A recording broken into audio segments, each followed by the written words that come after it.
Los abriles de cada año traen a la memoria el inicio del proceso de la Nakba de 1948, que en árabe significa catástrofe. Y esta catástrofe, perpetrada por el sionismo, anuncia el establecimiento de la creación del Estado de Israel en las tierras de los palestinos, pero sin palestinos. Y la masacre de Der Yassin, que se recuerda cada 9 de abril, es la muestra de esta limpieza étnica de Palestina.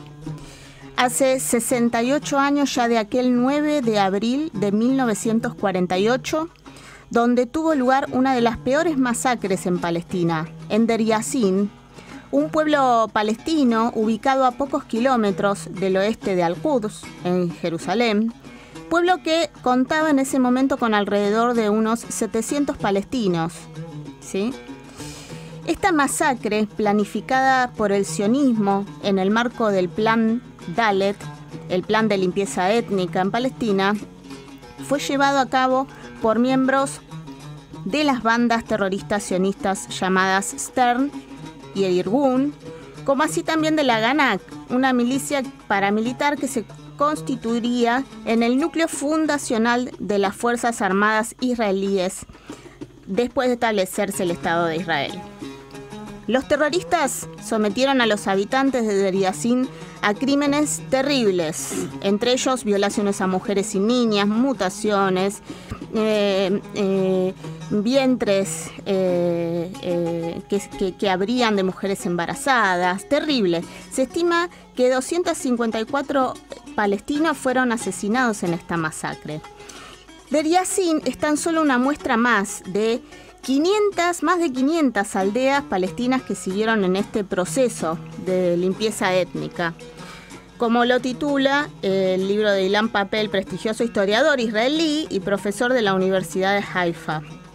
Esta limpieza étnica, o lógica de eliminación, también podríamos decir, contempla diversas dimensiones de violencia y sus combinaciones entre dimensiones, que continúan hoy en día en Palestina y hasta parecieran naturalizarse en esta reconfiguración territorial o ocupación.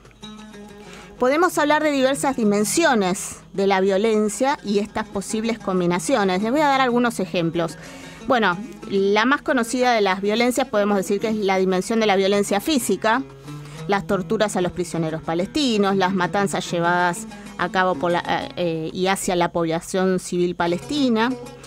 En la dimensión de la violencia psicológica podemos hablar de la detención de niños, podemos hablar de padres que no pueden enterrar a sus hijos porque no les entregan sus cuerpos, o, por ejemplo, como una dimensión también de violencia psicológica, lo que se conoce como el cementerio de números, donde si un palestino es considerado culpable de un delito por parte del Estado de Israel, después de su muerte el ejército israelí puede llevar los restos de la persona y llevarlos a un juicio post-mortem, ¿no? Esto es la violencia psicológica hacia las familias de los fallecidos. Y después del proceso judicial se le asigna una sentencia al cadáver y al cuerpo y es llevado a una instalación de almacenamiento dentro de Israel y detenido hasta que cumpla su sentencia. Si esto no es violencia psicológica, ¿qué es? Podemos hablar también de una dimensión que contempla la violencia sexual, las violaciones a las mujeres palestinas. Podemos hablar de una dimensión de la violencia económica. Por ejemplo, el gran bloqueo económico al que es sometido el pueblo palestino. Por ejemplo, la agresión y matanza de pescadores. Por ejemplo, la destrucción de la agricultura para autoconsumo o venta en pequeña escala. Estas son formas de violencia económica. También podemos hablar de una dimensión de la violencia patrimonial. Otro ejemplo sería la destrucción y confiscación de las viviendas. La dimensión de la violencia simbólica, por ejemplo, haber cambiado los nombres de las aldeas y caminos también del idioma árabe al hebreo. Esa es una forma de violencia simbólica. O, por ejemplo, la construcción del muro del apartheid, que es una clara fractura también simbólica. Doy ejemplos, pero también hablo de las combinaciones, ¿no? Porque el muro del apartheid no solamente es una violencia simbólica, sino que también podemos decir que también es un tipo de violencia económica, ¿no? Y también podemos hacer así múltiples combinaciones entre estas dimensiones de violencia. Y también podemos hablar de la dimensión de la violencia jurídica o institucional.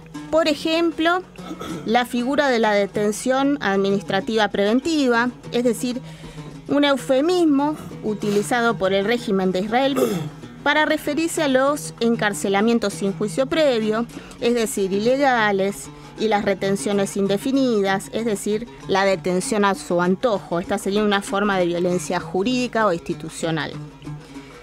Todas estas dimensiones no hacen más que dar cuenta de las injusticias que viene resistiendo el pueblo palestino en esta lógica colonial de destruir para reemplazar. Esta lógica que intenta deshumanizar a las víctimas y justificar los crímenes cometidos. Y justamente quienes intentan deshumanizar a las reales víctimas son quienes han perdido la condición de humanos.